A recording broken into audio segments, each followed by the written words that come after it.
I deleted my ex-fiancé off of social media today. I am relieved, but deeply saddened at the same time. The life I pictured we would share together will never come to fruition. The dreams I envisioned for us will never come true. The house that I bought for us will feel empty and alone. Thought I was okay, but as I write this I realize I am not. Tomorrow, I have to go to a wedding of two long-time friends. I RSVP'd with A+1, but now with such short notice, I cannot find anyone to go tag along. Does anyone have any suggestions for dealing with grief, betrayal and depression? Linked a post that somewhat explains my situation, leading up to the breakup. Update, I have created a Tinder account. Let's see how this goes. Update number 2. It was down to the wire, but I found a date lol. That sounds like me a year ago. I too asked for tips for deal with betrayal, anger, loss, all that. All I can say is, time heals. Not an easy or pleasant process, but time will make the heart stop aching, the mind to stop the what ifs, the reminiscing to slow down a bit, and for the light to shine through the days a little bit more. A word of advice, keep no contact. I'm not sure of what happened given your thread was deleted, but moving forward is always the best option. Hey, I'm sorry, I'm really proud of you for listing this all out to process it, and I think you have a very healthy mindset for the way you're dealing with it. You dealt with this very logically, and your emotions didn't get in the way of anything. This is a really big achievement. Hope you know how proud you should be for reacting so well. As for the advice, your fiancé was struggling a lot from what I can tell. I believe too much happened in a short span of time, and she developed what I like to call the numb love, which is where you feel no emotion, but there is also no sadness or hate. It's just a big empty void. She probably spent time with her friends, felt the tiniest bit of happiness, and concluded that you were the part of her life giving her this void. It's very common, happens a lot after childbirth. It's typically a stress reaction which develops into depression if not taken care of. I've experienced something similar, but at the girl's end, I didn't stand it very well and developed the same void feeling. Thought my boyfriend was the problem, so I stopped replying and took space away. Eventually, after being alone, I realized it was the opposite and I loved him. It took me 5 months to realize this though, and it tore him to pieces that I could up and decide to leave. It's a mental health thing. It makes no sense because it's not supposed to. She may not come back, but just understand it's nothing you did. You are a very considerate guy and you dealt with it really well. Your friend will understand, I'm sure of that, and if it's that bad you can always offer to pay them for the extra mouth of food that didn't come. I'm really sorry for everything you've gone through, and if you need someone to talk to, please reach out. You're doing great so far. More than anything, you needn't do more than show up for the ceremony. You don't need to stick around if you don't want to, though I find, having once been broken up with by my fiancé several years ago, recovery works best when you go out and make your own life and make decisions for yourself. You can stay and party too, just be mindful of your emotions. Thankfully, I will know most of the people there. The two getting married were my teammates in college. We all cheered together. Brit was a flyer, and Justin and I were co-ed stunters. Google co-ed stunting if you're curious. So the wedding will also be a big reunion for a lot of us. I'm very excited. Deleting their social media is a major step in severing the attachment. Excellent. I did this 10 years ago with an ex I thought I would never get over and with whom I had a once-in-a-lifetime connection. Let me tell, I feel zero feelings for them now, not a care in the world. Took at least 4 full years of secret grief to get there, and it was sad to kill those feelings. That person tried to reach out but I never responded. I neither regret the relationship nor cutting them off.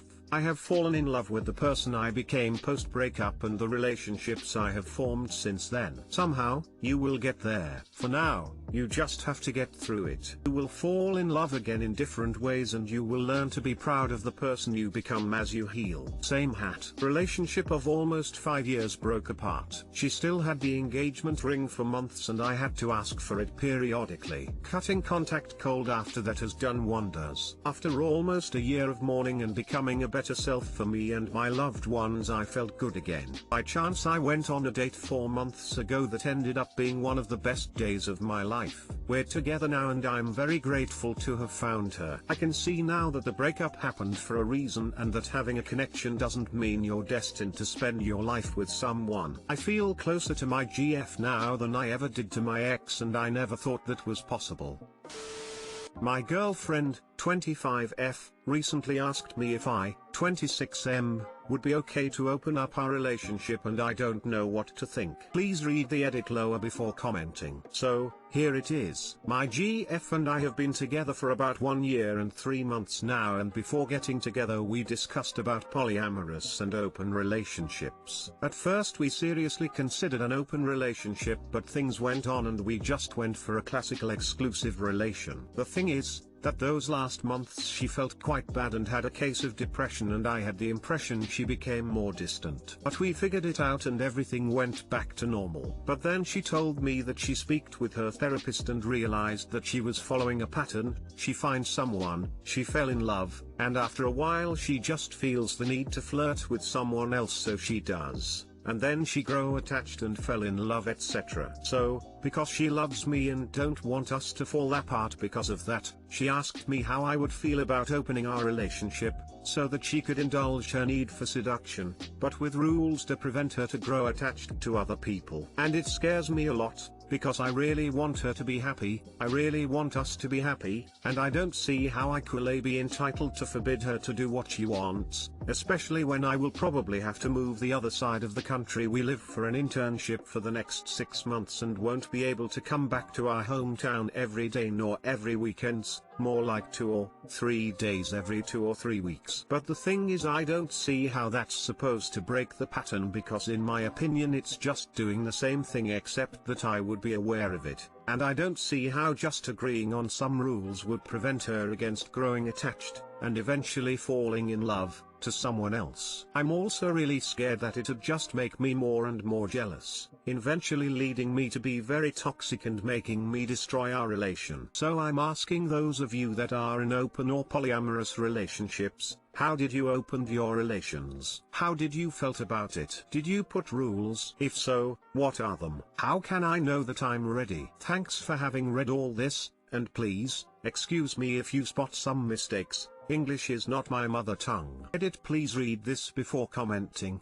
As I'm reading myself, it appears that as the post is currently written, my girlfriend appears kinda bitchy. Let me clarify, she is absolutely not. She cares a lot about me and my insecurities, as I am also seeing a therapist for my trust and lack of self-esteem issues. And it is absolutely not an ultimatum. She said, multiple times, that she cares about me and my opinion and doesn't want to go on that without me agreeing to it. She does care about my feelings and my self-esteem, and also said that if we choose to open our relation she's ready to let me try first. We definitely agreed that we won't take any decisions without thoroughly discussing the matter. While I am really grateful to every single person that take time to give me a piece of advice, the question was specifically aimed at polyamorous couples or people currently, or that have been, involved in those kind of relationships, because I am asking myself a lot of questions about it, and in need of advices on how to handle the talk and, the most important, how to know/assess if I'm ready for it.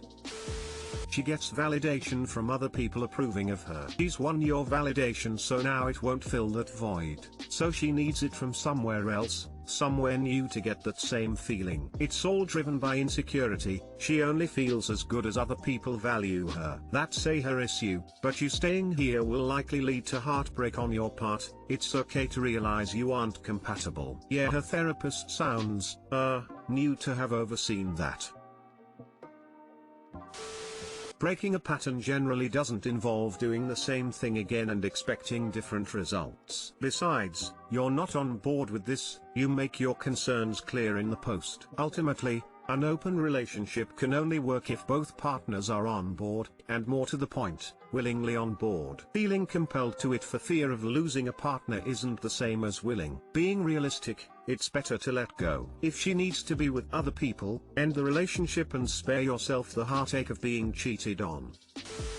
But then she told me that she spoke with her therapist and realized that she was following a pattern. She finds someone, she fell in love, and after a while she just feels the need to flirt with someone else, so she does. And then she grow attached and fell in love, etc. So, because she loves me and don't want us to fall apart because of that, she asked me how I would feel about opening our relationship, so that she could indulge her need for seduction, but with rules to prevent her to grow attached to other people. My ex-wife said this kind of stuff. There's a reason she's my ex-wife. If you want a monogamous relationship, then this relationship has likely run its course. She's got her needs, you've got yours, and they don't line up quite the same.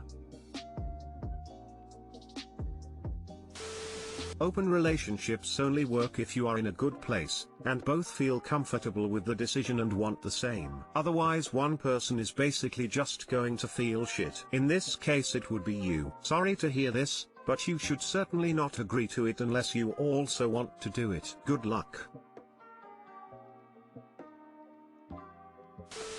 If that's not what you want, then say no. Prepared for her to potentially end the relationship though. I feel like her asking means the relationship is dead anyway. She wants to keep him as a security blanket plus have random encounters.